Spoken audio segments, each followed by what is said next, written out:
Hi, I'm Lou with another episode of My Car Story, and today I'm out in the western suburbs of Chicago, and we've got a great car for you with Ted Peshia. Ted, what year, make, and model is this one? We have a 1936 810 Cord to show you today. 1936 810 Cord, and whose car is this? This is my father, Terry Peshia. Bought this car in '86. My friend Terry Peshia. We got the son doing it with me, so let's get a chance to take a look at this. Terry sadly has passed away, but he was a great, come on alongside me, microphone's right there. He was a great friend of the channel, and actually we videoed this car together early in the series. So today we're gonna do the upgrade to that, which means we're gonna take it for a ride. We're gonna show you what's under the hood. We're gonna give you an opportunity to ride in it, and this is just a great car. So first of all, when you see this car, I can take a look at my former notes on how long he's had it. But this is the coffin nose Cord, as you can see.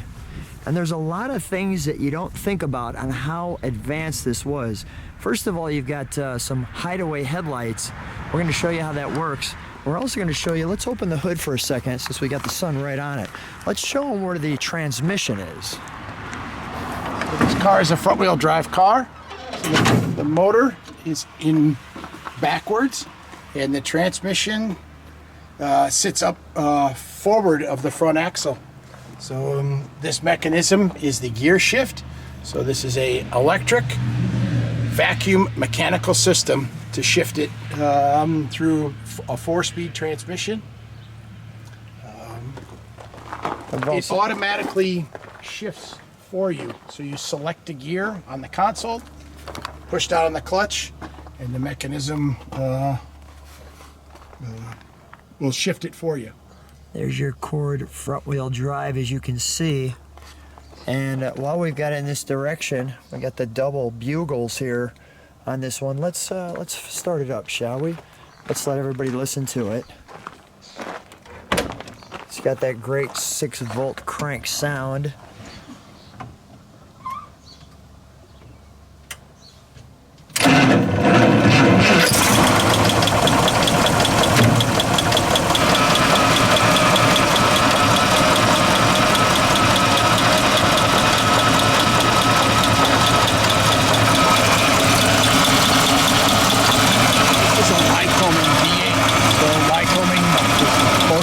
For being an aircraft motor, but E.L. Cord, the owner of the Cord Duesenberg, or the Cord Automobile Company, also owned the Lycoming motor, Lycoming, and it was used in lots of different planes.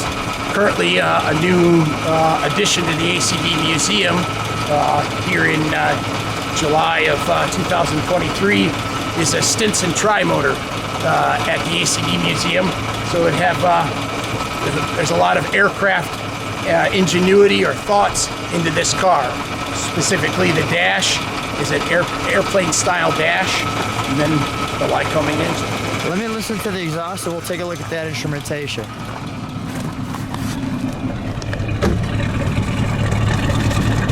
Not quiet.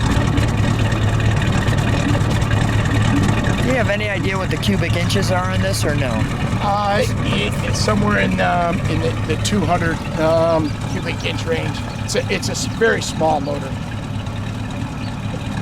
Give it a rev, would you? And let's step on the brakes for just a second.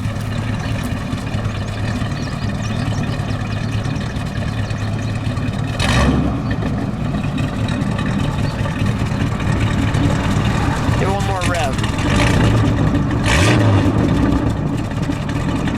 Nice. Step on the brakes for just a moment. Oh, we got no brake lights there.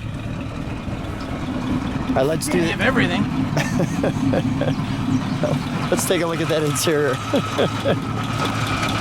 First of all, your seating, that beautiful metal piece there.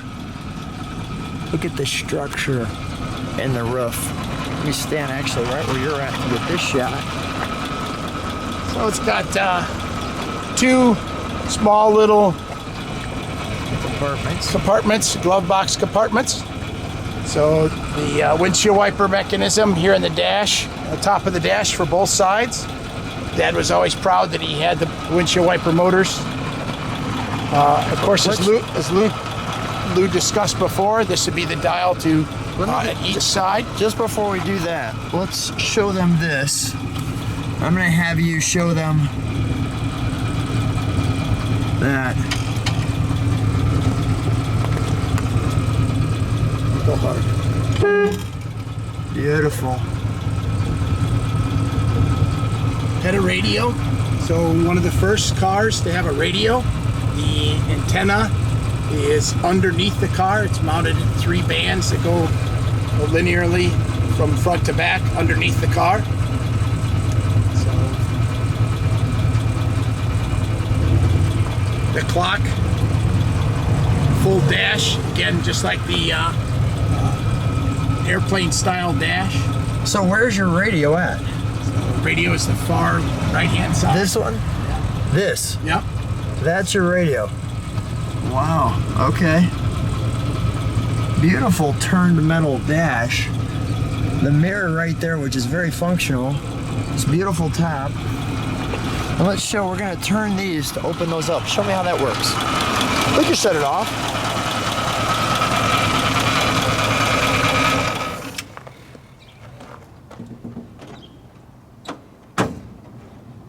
And they do that. For some of the first hideaway headlights. How cool is that? And you would do that on the other side too with the other crank. All right, while we have it here, let's take a look in the trunk, may we? Sure.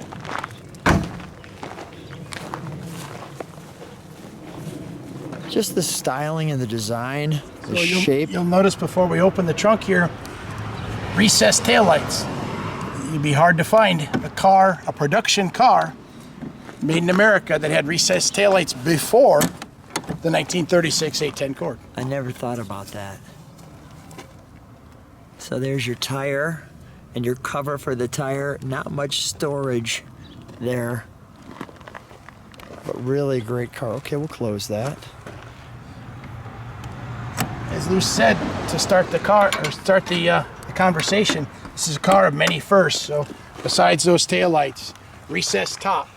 And you would say, well, there's plenty of cars that had recessed tops before this, but this was considered a full production car, assembly line car. And again, recessed taillights, concealed top, recessed gas filler tube, concealed headlights, first car without running boards. Number of different things, because this was a production car. This wasn't a custom coachwork car. That's what made what Gordon Burig designed so special for so many people. So many people have their opinion of what the most beautiful car in the world is. Some can be electric, some can be Italian. I don't think there's any more beautiful car in the world than the one that's sitting in front of us today. Very good. Let's take it for a ride. So here I am with Ted in the 1936 Cord 810, correct? Yes. And let's just show how that transmission works. So we're in first gear. We're going to select second. We're going to let off the gas, push down the clutch. It'll shift for us, and we'll go on to the next gear. And that's different than any other car too. Yep. Just like that. Tell me about shifting here, because it's a little bit different with the manual transmission. You've got to feel. How's this work? So one of the interesting things about this is because you select the gear and then using an electrical, mechanical, vacuum system to shift the car, there is no feel.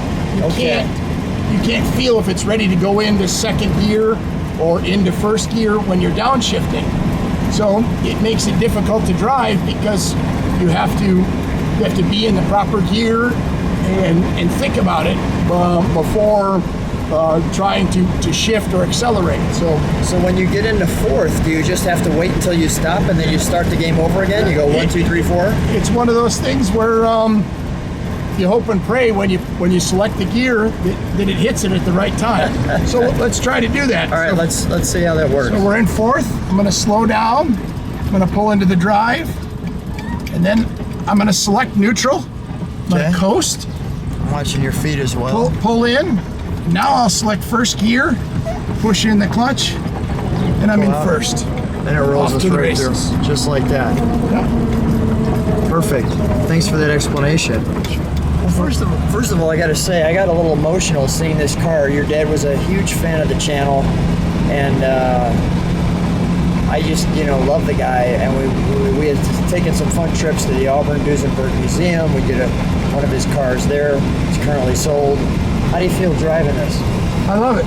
So it's one of those ways that you can reconnect with lots of different things. Yeah. Not necessarily just the road and old technology, but you go places to feel things, and I certainly feel real at home driving this, and memories. It's a good thing. We got the cows out today, so we're literally taking it out in the country. Take a look at this road. It's like we went right back to 1936. Pretty close. Yeah, it's a time traveler. It runs smooth too. Such an advanced car.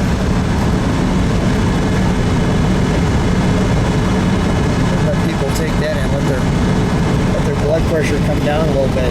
It gets warm in here though, doesn't it? Well, it's not bad because the windows are open and it's a nice day. How about we give it some AC? Okay. How about that? All right, go ahead. Those cowl vents. So there we go. Show how that works. We push one of those up. Yeah, I don't know where the other one's at. Probably all the way over on your side there. We'll pull yours up then. So, Show how that yeah, works. There you go. That goes down and up. Gives you a little breathing. Little breather. There we go. There we go. How about that? That works. 1936 air conditioning. There it is. And this is fine in here with the top up. What a It's a great really car. comfortable car, and it can cruise. Even in 1936, they made a car that would cruise along at 55, 60 miles an hour. My parents took this on numerous different Hoosier tours throughout Indiana, into Michigan, and sometimes into Ohio, and enjoyed driving them. So, Well, I know my friend Terry is smiling watching us in this video, and I just want to say you're doing a great job as a caretaker. You're really leaving the legacy along with your dad. It's so much fun to get together with you again and see you guys and coming out. Thanks so much for being on My Car Story. thanks for coming out and taking a look at a beautiful car, Lou. I appreciate it. My pleasure.